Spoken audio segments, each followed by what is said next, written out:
ग्वालियर में डॉक्टर पुरेंद्र भसीन के प्रयासों से पित्त की पथरी और किडनी की पथरी का निःशुल्क इलाज आयुष्मान भारत योजना के माध्यम से आरजेएन अपोलो स्पेक्ट्रा हॉस्पिटल में किया जाता है।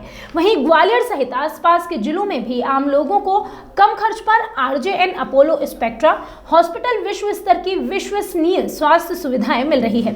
आरजेएन अपोलो स्पेक्ट्रा हॉस्पिटल में विभिन्न स्पेशलाइजेशन के डॉक्टर भी अपनी सेवाएं दे रहे हैं। इसी कड़ी में स्वदेश 24x7 न्यूज चैनल की टीम ने प्रसिद्ध neuro surgeon doctor Vikram Singh Bhadauria से एक खास बातचीत की। न्यूरोलॉजी की विशेषताओं, आरजेएन अपोलो स्पेक्ट्रा हॉस्पिटल द्वारा इलाज में मिलने वाली तकनीकी सुविधाओं और साथ ही इलाज के बारे में जानकारी ली।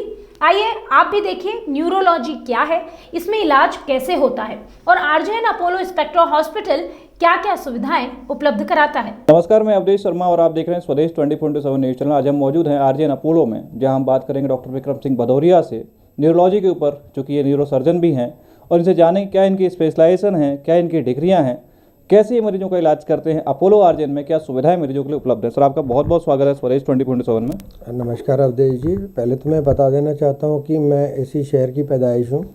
मैं यहीं पैदा हुआ हूँ और यहीं से मेरी स्कूलिंग हुई है और यहीं से मैंने जीआरएमसी मेडिकल कॉलेज जो है वहीं से अपना ग्रेजुएशन किया है। उसके बाद मैं पोस्ट ग्रेजुएशन के लिए इंदौर एमजीएम मेडिकल कॉलेज से मैंने सर्जरी में पोस्ट ग्रेजुएशन किया। उसके बाद एमसीएच न्यूरो सर्जरी मैंने एसएमएस जयपुर से की। उसके बाद मैं 20 साल तकरीबन दिल्ली में, जो दिल्ली के बड़े हॉस्पिटल्स हैं जैसे अपोलो हुआ, मैक्स हुआ, वेमेंस हुआ और इंडियन स्पाइनल इंजरी सेंटर हुआ, वहाँ पे तकरीबन 20 सालों तक मैंने दिल्ली में अपनी सेवाएं दी हैं। और अब मैं यहाँ पर अपने होम टाउन में, यहाँ पे अपोलो स्पेक्ट्रा हॉस्पिटल में कार्यरत हूँ और मैं ब्रेन और स्पाइन का सर्जन हूँ। सर, ब्रेन और स्पाइन के आप सर्जन हैं, एक्चुअल में न्यूरो होता क्या है सर? देखिए, ये एक जानना बहुत ज़रूरी है पब्लिक को कि अगर कोई प्रॉब्लम हो तो किसको अप्रोच किया जाए। उस लिहाज से जानना बहुत ज़रूरी है कि न्यूरो होता क्या है। न्यूरो बेसिकली रिलेटेड है नस से, जो कि करंट, जिसमें करंट दौड़ता है। हमारे शरीर में जो जो गतिविधियाँ हो रही हैं, या यहाँ तक कि मैं जो बात कर रहा हूँ आपसे, ये मेरे से अवधेश जी मेरे से बात कर रहे हैं, ये सारी जो गतिविधियाँ हम बात करते हैं, हमारे चेहरे के एक्सप्रेशन है, हमारे हाथ पैरों की मूवमेंट है, ये सारी चीज़ें जो गवर्नड होती हैं वो हमारे ब्रेन से गवर्नड होती हैं। ब्रेन एक पावर हाउस है जो कि पूरे शरीर को चला रहा है। वहाँ से सारा करंट ऑरिजिनेट होता है और वहाँ से फिर नाड़ी के थ्रू, जिसको हम स्पाइनल कॉर्ड कहते हैं, जो कि हमारी रीढ़ की हड्डी के अंदर होता है, वहाँ से करंट जाता है और जिस शरीर के जिस अंग को मूवमेंट करना होता है या ऑर्डर दिए जाते हैं, वहाँ पर जाके वो करंट टर्मिनेट होता है। उसके हिसाब से फिर वो शरीर अपना काम करता है। फॉर एग्ज़ाम्पल, मेरे को बोलना है, अभी मैं आपसे बात कर रहा हूँ, तो मेरे ब्रेन से बात, जो बोली का एरिया है वहाँ से करंट ऑरिजिनेट हो रहा है और मेरे चेहरे पर और ज़बान पर, क्योंकि चेहरे के एक्सप्रेशन भी इसमें कंट्रोल्ड होते हैं और ज़बान का जो मूवमेंट है वो भी कंट्रोल्ड होता है। तो ये सारी चीज़ें बेसिकली कंट्रोल्ड हैं। तो ब्रेन एक यूनिट है जहाँ से एक्चुअली करंट ऑरिजिनेट हो रहा है और बेसिकली स्पाइनल कॉर्ड है जो कि ये सारे सिग्नल्स, जो कि गंतव्य जिसको कहते हैं, जहाँ तक सिग्नल पहुँचाना है, स्पाइनल कॉर्ड एक तरीके का पोस्टमैन है जो कि ब्रेन से चिट्ठियाँ लेके पहुँचाता है सारे ऑर्गन्स तक। सीधे तौर पे ये कहा जाए कि मुख्य जो ऑपरेशन है वो न्यूरो का काम होता है। फिर चाहे आप देखें, बात करें, कोई एक्टिविटी करें, वो सब कुछ जुड़ा होता है न्यूरो से। न्यूरो इतना इम्पोर्टेंट क्यों है सर किसी के लिए? अगर न्यूरो इम्पोर्टेंट नहीं होता तो हम अभी बात नहीं कर रहे होते, आप ऐसे बैठे नहीं होते और आपको कुछ समझ नहीं आ रहा होता। बेसिक बात यह है कि भगवान ने जो प्रकृति बनाई है, इसको परसीव करने के लिए प्रकृति में हर तरीके की चीज़ें हैं, पहाड़ हैं, नदी है, समंदर है, इनको परसीव करने के लिए आप कहीं घूमने जाते हो तो आप कहीं बैठे हुए हो, ठंडी हवा लगी, आपको बहुत अच्छा लगता है। तो वो अच्छा जो लगना है वो कैसे जनरेट होता है? वो आपके न्यूरॉन से, जिनको हम कहते हैं, जो नर्वस टिश्यू है, उससे जनरेट होता है। तो इसलिए बेसिकली जिसको हम कहते हैं, जो हेड ऑफ द डिपार्टमेंट होता है शरीर का, वो ब्रेन है और उसके साथ में स्पाइनल कॉर्ड है। अगर इन दोनों चीज़ों में कोई प्रॉब्लम है तो इंसान का शरीर किसी भी तरीके से ढंग से काम नहीं कर सकता। न्यूरो के लिए सर किस प्रकार के पेशेंट्स आते हैं और किस प्रकार आप सर्जरी करते हैं, कितने दिन में रिकवरी होती है? देखिए, ऐसा है कि ये बहुत वास्ट टॉपिक है।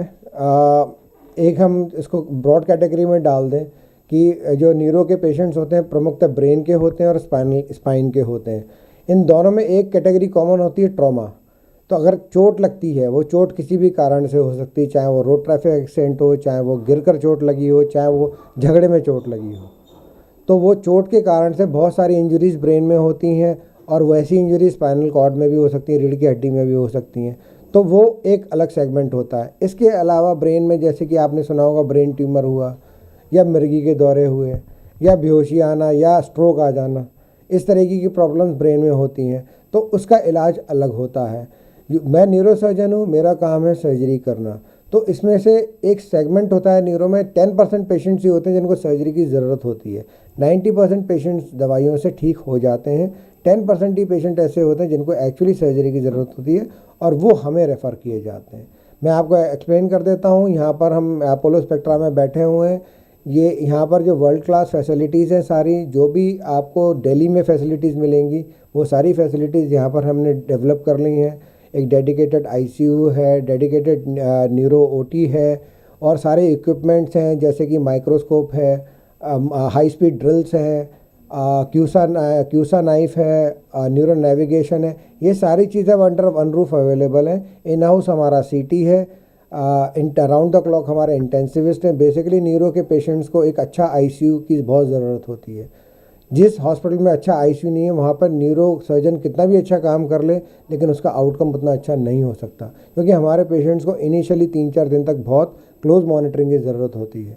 और जैसे कि आपने बोला कि कितने टाइम में पेशेंट की रिकवरी होती है और कब तक पेशेंट डिस्चार्ज होकर ठीक हो जाता है, तो अमूमन देखा गया है कि एक पेशेंट जो कि ब्रेन या स्पाइन की प्रॉब्लम के साथ आता है चलता हुआ, होश में आ रहा है जो पेशेंट, और नॉर्मल इसको रिकवर होने में 10 से 15 दिन लगते हैं चीज़ों से। जैसे ब्रेन ट्यूमर का पेशेंट चलता हुआ आया, हेडेक करके पेशेंट आते हैं, हमने स्कैन कराया, ब्रेन ट्यूमर निकला, तो ऑपरेट कर दिया, 10 से 15 दिन में वो अपने काम पे वापस जाने लायक हो जाता है। ऐसे ही स्पाइन का है कि जो पेशेंट के सिर्फ दर्द है, कमर में दर्द है और पैरों में जा रहा है, तो वो भी 10 से 15 दिन में अपने काम पे वापस जाने लायक हो जाते हैं। दूसरा सेगमेंट एक पेशेंट का होता है जो बेहोश होकर आते हैं, बेहोश हो गए, जैसे कि कोई ब्रेन ट्यूमर का पेशेंट है या ट्रॉमा का पेशेंट है, बिल्कुल बेहोशी हालत में लाया गया है, तो उसमें ये कहना संभव नहीं हो पाता कि पेशेंट कब तक ठीक होगा। उसमें हमारा का जो काम होता है कि वहाँ पे जो दबाव आ रहा है ब्रेन पर, या कोई हड्डी का टुकड़ा टूट के घुसा हुआ है, या कोई ब्रेन ट्यूमर है जो दबा रहा है, उसको निकाल दिया, फिर ब्रेन अपने आप धीरे धीरे रिस्पॉन्ड करता है। इसमें सबसे इंपॉर्टेंट चीज़ जानने की ज़रूरी ये है कि ब्रेन और स्पाइनल कोड 2 ऐसे स्ट्रक्चर्स हैं जिनमें एक बार अगर नस डैमेज हो गई तो वो दोबारा से रिकवर नहीं होती है। तो ये आम पब्लिक को ये समझाना बहुत ज़रूरी है कि अगर ब्रेन या स्पाइन से रिलेटेड कोई प्रॉब्लम है तो यूजुअली लोग क्या करते हैं, डरते हैं कि ब्रेन स्पाइन की सर्जरी बड़ी ख़तरनाक होती है, इसको ऑपरेट नहीं कराना है। ये बहुत बड़ा मिथ है उन लोगों के दिमाग में, क्योंकि अगर आप टाइम से ऑपरेट करा लेते हो तो बहुत सारी रिकवरी पॉसिबल है। लेकिन अगर आप ब्रेन टिश्यू डैमेज हो गई, नर्व डैमेज हो गई, तो फिर वो नर्व दोबारा से रिकवर नहीं होती है। मतलब साफ तौर पर सर अवेयरनेस की बहुत ज़्यादा ज़रूरत है। बिल्कुल अवेयरनेस की बहुत ज़्यादा ज़रूरत है, और अपने दिमाग से इस डर को, इस आशंका को निकालने की ज़रूरत है कि अगर हमने ब्रेन का ऑपरेशन या हमने रीढ़ की हड्डी का ऑपरेशन कराया तो हम दोबारा से चलने फिरने लायक नहीं बचेंगे, या हमारे कुछ ना कुछ डेफिसिट आ जाना है। तो मेरा आम पब्लिक से ये रिक्वेस्ट है कि ये जो हम बात कर रहे हैं, ये तो आप लोग सुन रहे हैं, आप सुन के इस बात को और लोगों को फैलाइए, उन लोगों को समझाइए कि ब्रेन और स्पाइन की प्रॉब्लम्स आज की डेट में क्योरेबल है। मैं बोल रहा हूँ 95% ब्रेन और स्पाइन की जो डिजीज़ेज है वो क्योरेबल है। सीधे तौर पर वर्ल्ड क्लास फैसिलिटी के साथ में इंडिया लेवल की जो सर्जरी है वो ग्वालियर में आज आरजीएन में उपलब्ध है। साथ ही चूँकि आप लोकल ग्वालियर के भी वासिंदे हैं, रहने वाले हैं, पब्लिक को ज़्यादा अच्छे से कन्वे कर सकते हैं, ज़्यादा अच्छे से समझा सकते हैं। लेकिन सर मेरा एक सवाल है, इलाज के खर्चे को लेकर बात करिए तो कितना खर्चा मिनिमम और मैक्सिमम तक जाता है इसमें न्यूरो में? देखिए ऐसा है कि मैं 20 साल दिल्ली में रहा और मैंने दिल्ली में बहुत काम किया। मेरे ग्वालियर आने का प्रमुख उद्देश्य खर्चा दिमाग में नहीं था। मैं इस माटी से निकला हुआ हूँ, तो मेरा ये उद्देश्य था कि यहाँ पे बहुत सारे मरीज ऐसे होते हैं जो इलाज के अभाव में भटकते रहते हैं, पैसा नहीं है, कुछ नहीं। तो आपको ये जान के खुशी मिलेगी कि हम यहाँ पर अपोलो हॉस्पिटल में कोई पेशेंट अगर आता है ऐसा जो कि बेहोश है, इसको तुरंत ऑपरेशन की ज़रूरत है, चाहे उसका कितना भी एस्टीमेट बन रहा हो, नॉर्मली होता है 1.5 से 2 लाख का एस्टीमेट होता है। लेकिन अगर ये लग रहा है कि ये पेशेंट बगैर इलाज के नहीं बच पाएगा, तो हमने पेशेंट को फ्री में भी ऑपरेट किया है। ये डेटा है हमारे पास, ये मैं कोई बहुत बड़ी बात नहीं कर रहा हूँ, ये आपको डेटा उपलब्ध है। हमने पेशेंट को उस समय सिर्फ लाइफ बचाने के लिए तुरंत ओटी में लिया और बहुत सारे पेशेंट्स हमें थैंक यू करके गए हैं, हमारा धन्यवाद अदा करके गए हैं और बाद में जैसे उनके पास पैसे हुए उन्होंने पेमेंट भी किया है। मैं ये भी कहूँगा कि ऐसा नहीं कि नहीं किया, जिन पेशेंट के पास पैसे नहीं थे तो हमने उस समय मानवता दिखाई कि अगर नहीं अभी ऑपरेशन नहीं मिला उसको तो ये पेशेंट नहीं बचेगा। तो रात में 2 बजे भी हमने ऑपरेट किया है, सुबह 5 बजे भी ऑपरेट किया है। लोगों के पास अब कोई घर से निकलता है सोच के तो नहीं निकलता कि मेरा एक्सीडेंट होगा या मेरे को ब्रेन ट्यूमर होगा, मैं दौरे खा के बेहोश हो जाऊंगा। घर से निकलता है 2000, 4000, 5000 रुपये जेब में होते हैं, तो वही जो पैसे उनके पास थे वो उन्होंने जमा किया और हमने उतने पैसे में उनको ऑपरेट कर दिया। आज की डेट में एक यंग पेशेंट जो घर में जो कमाने वाला है, अगर वो ना रहे तो घर की क्या हालत होगी। तो ऐसे बहुत सारे पेशेंट हैं हमारे जो बेचारे आए थे, रात बेरात आए, जिनका पैसों के इंतज़ाम नहीं हो पा रहा था। तो यूजुअली ये होता है कि कॉर्पोरेट हॉस्पिटल्स में कि जब तक पैसा नहीं है पेशेंट के पास उसको इलाज नहीं मिल पाता है, जो भी कारण हो। लेकिन हमारे इस हॉस्पिटल में एक बहुत अच्छी बात है कि हम पेशेंट की लाइफ को पहले फोकस करते हैं। उसके पास पैसे नहीं है, जीवन सर्वोपरि है सर। जी, उसके पास नहीं है, ऑब्जेक्टिव नहीं है मीट करने के लिए, पैसा नहीं है, सेकेंडरी है, पहले हमें उसकी जान बचानी है। सर एक सर्जरी को ऑपरेट करने में कितना समय लगता है, कितना समय में एक सर्जरी कंप्लीट हो जाती है? एवरेज 2-2.5 घंटे से लेकर, मैंने जो अपना सबसे लंबा केस किया है वो 18 घंटे का है अपनी पूरे करियर में। तो न्यूरो सर्जरी में कुछ भी प्रेडिक्टेबल नहीं है एक सर्जरी, लेकिन एवरेज जो होता है 2 से 2.5 घंटे एवरेज एक सर्जरी चलती है। सर अभी तक कितनी सर्जरी कर चुके हैं? मेरे ख्याल से मैं 5 से 6 हज़ार सर्जरीज अभी तक कर चुका हूँ अपने 20 साल के कैरियर में। सबसे बेस्ट सर्जरी और सबसे ख़राब अनुभव बताएंगे सर? देखिए क्या होता है कि डॉक्टर के लिए पेशेंट सबसे ज़्यादा इम्पोर्टेंट है। ऐसा प्रोफेशन है जहाँ पे जो होता है ना, इसको कहते हैं कि देवता और दानव में बहुत थिन लाइन होती है। हर मरीज जो आता है वो ये सोचकर आता है कि हम अस्पताल में भर्ती करा दिया, अब हमारा मरीज ठीक हो जाना चाहिए, लेकिन ऐसा नहीं होता। ये आपके चैनल के ज़रिए मैं ये भी बात कम्युनिकेट करना चाह रहा हूँ, हमारी फील्ड इतनी आसान नहीं है और कोई डॉक्टर अपने हाथ से किसी मरीज़ का ख़राब नहीं करना चाहता। मरीज़ को और उसके अटेंडेंट को ये समझना चाहिए कि मरीज़ की कंडीशन क्या है। तो उस कंडीशन को समझते हुए उनको ये चीज़ ध्यान में रखनी चाहिए कि डॉक्टर अपनी तरफ से पूरी कोशिश कर रहा है। वो अपनी कोशिश में कोई किसी भी तरीके का जो है ना कि विलम्ब नहीं रखता है डॉक्टर, तब भी आउटकम नहीं मिल पाते हैं। एक पेशेंट है जो कि जिसमें कि ब्रेन में होता है ग्लासगो कोमा स्केल होती है, 3 मतलब बिल्कुल डेड जैसा और 15 मतलब वॉकिंग टॉकिंग जैसे आप और हम हैं। अगर एक पेशेंट हमारे पास 13-14 स्कोर में आ रहा है तो उसके बाहर निकलने की संभावना बहुत अच्छी है। एक पेशेंट वही हो 4 या 5 के स्कोर पर आ रहा है तो उसमें मरीज़ के अटेंडेंट को हमें प्रिपेयर करना पड़ता है कि इसमें कुछ भी हो सकता है।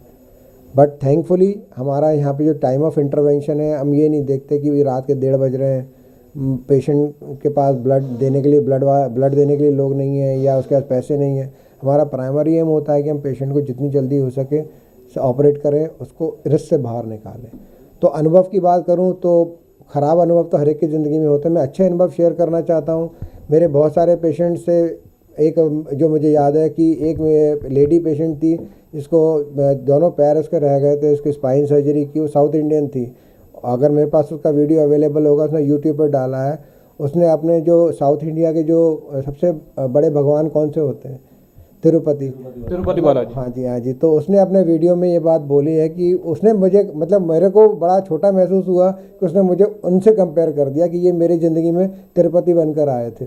कि जब तौर पर सर डॉक्टर को भगवान का दर्जा दिया गया है क्योंकि डॉक्टर जान बचाते हैं। आपने जैसा बताया कि हमारी सबसे पहली प्रायोरिटी है कि हम अपने पेशेंट को सिक्योर करें और उसकी लाइफ को प्रायोरिटी दें।